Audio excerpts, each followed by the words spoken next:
Bienvenue à tous sur Whole Cake Island, on se retrouve cette semaine avec une nouvelle recette One Piece. On va refaire l'aligot de Cosette qu'on voit dans l'arc Whole Cake, c'est celui qu'elle sert à Sanji et au Germa Double Six. On espère que la vidéo vous plaira, si c'est le cas pensez à bien mettre un like et à vous abonner, et n'oubliez pas de cliquer sur la cloche pour ne pas rater nos prochaines vidéos.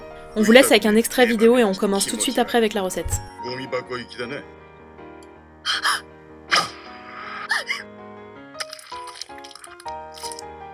Allez, c'est parti pour la recette. On commence par préparer le filet de canard. Avec un couteau bien aiguisé, on va couper l'excédent de peau et de gras. Puis on retire tous les nerfs, les tendons et les veines qui sont visibles en surface. Inclinez bien votre lame vers le haut pour retirer le moins de chair possible.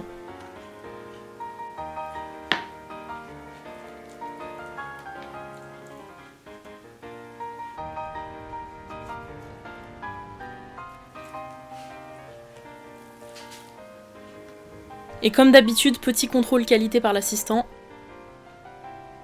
C'est bon, marchandise validée, on peut continuer. On quadrille la peau sans entailler la viande, c'est super important.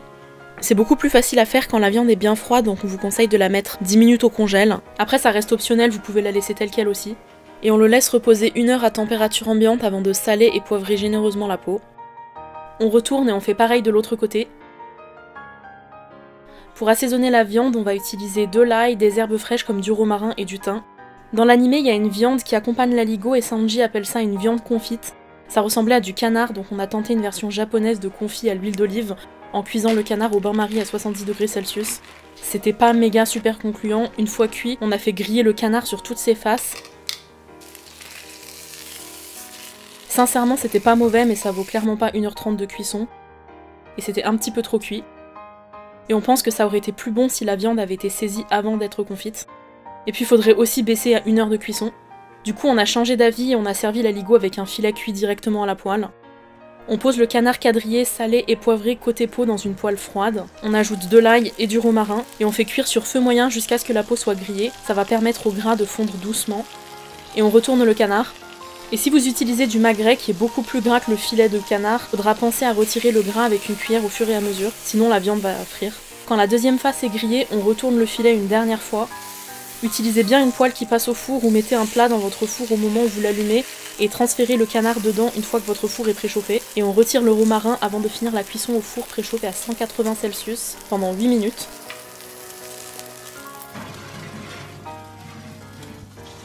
On retire le canard et on le couvre avec du papier alu côté peau vers le dessus et on le laisse reposer 10 minutes avant de le couper. Pour l'aligot, on aura besoin de 500 g de pommes de terre coupées en gros bouts plus une pomme de terre entière, 100 g de crème fraîche et 100 ml de lait, 50 g de beurre, 250 g de tomme fraîche, du sel, du poivre et une grosse gousse d'ail. On coupe la tomme fraîche en lamelles, ce qui permettra au fromage de fondre plus rapidement. La tomme fraîche se trouve généralement au rayon fromage à la coupe des supermarchés. On vous conseille de prendre celles qui sont le plus au fond, en général c'est les plus fraîches. Déjà qu'elles sont pas super fraîches, on va pas non plus en prendre une qui est là depuis 2 semaines. C'est super important d'avoir une tomme la plus fraîche possible, mais on fait comme on peut. Et on coupe encore le fromage en deux.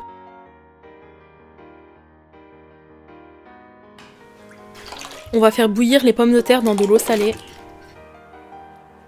On a ajouté une pomme de terre entière qu'on fera rissoler dans le gras de canard plus tard, et de l'ail. La cuisson devrait prendre environ 25 minutes. On égoutte et on laisse la pomme de terre entière cuire un petit peu plus longtemps. On passe les pommes de terre et la gousse d'ail au moulin à purée. Vous pouvez aussi les écraser à la main.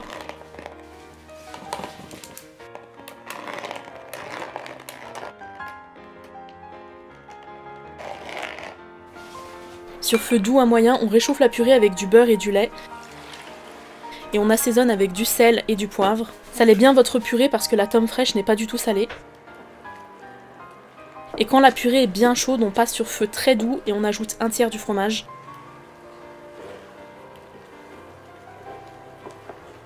Et on mélange toujours dans le même sens pour ne pas casser les fils de fromage. Quand le fromage a fondu, on ajoute le 2e tiers de tomme. On continue à mélanger. On a testé plein de versions différentes et on a trouvé que celle qui marchait le mieux avec notre tome de supermarché, c'est celle avec du lait et de la crème.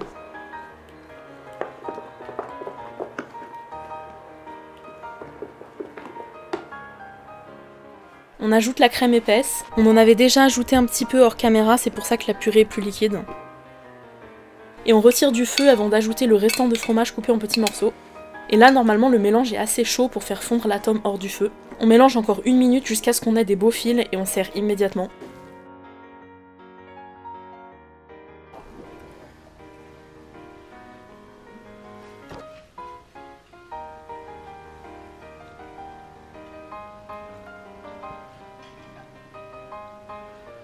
Et vous vous rappelez de la pomme de terre entière, bah c'est maintenant qu'elle entre en action. On la coupe en gros dés et on la fait revenir sur feu doux dans le gras du canard. N'hésitez pas à ajouter encore du romarin, c'est super bon.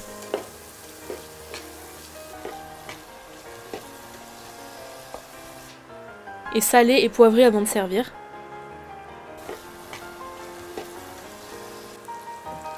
Retour dans le passé, quand le canard a reposé 10 minutes, on le coupe. Et demandez-moi pas pourquoi est-ce que j'ai laissé la peau en bas, j'en sais rien, j'étais fatiguée. On vous laisse vous organiser pour faire l'aligot et la viande en même temps et les dresser encore chauds tous les deux. À plusieurs, ça sera quand même plus simple. Voilà, tout est prêt, on passe au dressage. On pose 4 tranches de canard au centre de l'assiette. Pour nous, la cuisson était parfaite, mais si vous aimez votre viande moins cuite, vous pouvez baisser le temps de cuisson au four. On ajoute la meilleure partie, c'est-à-dire les pommes de terre rissolées. Et pour finir l'aligot, ou comme dirait Niji, de la sauce de patate gluante. Si vous voulez refaire ce plat, sachez que vous pouvez aussi utiliser du bœuf parce que Sanji parle d'aligot et de viande confite sans préciser de quelle viande il s'agit et ça ressemble à la fois à du bœuf et à du canard.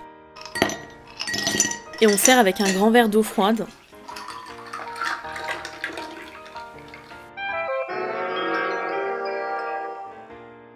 Voilà, l'aligot de Cosette est prêt, on espère que la recette vous a plu. Si c'est le cas, mettez-nous un j'aime, laissez-nous un commentaire et abonnez-vous. Et on se revoit bientôt pour une nouvelle vidéo. Bye!